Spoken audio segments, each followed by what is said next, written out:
Good afternoon all of you. આજે આપણે સ્થિર વિદ્યુત શક્તિ જે દુનિયાનું અદ્રશ્ય બળ છે તેના વિશે આજે આપણે પ્રયોગ કરીશું। તે માટે આપણે જરૂરી સાધનો પ્લાસ્ટિકની ફૂટપટ્ટી અને થોડા કાગળના નાના ટુકડાની જરૂર પડશે। તે માટે આપણે પ્લાસ્ટિકની ફૂટપટ્ટી થોડીવાર આપણે માથા પર ઘસીએ છીએ। થોડીવાર ઘસ્યા પછી આપણે તેને કાગળના જોડે લાવીશું તો જાણે તે છે ને ચુંબકની જેમ હોય તેમ આકર્ષે છે।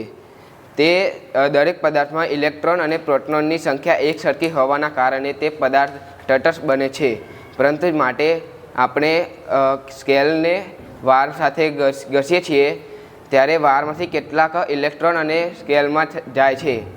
વાર ઇલેક્ટ્રોન ગુમાવે છે અને ઘન વીજભારિત થાય છે, જ્યારે સ્કેલ તે ઇલેક્ટ્રોન મેળવીને ઋણ વીજભારિત થાય છે। તેથી ઋણ વીજભારિત થયેલ સ્કેલ તટસ્થ કાગળને આકર્ષે છે।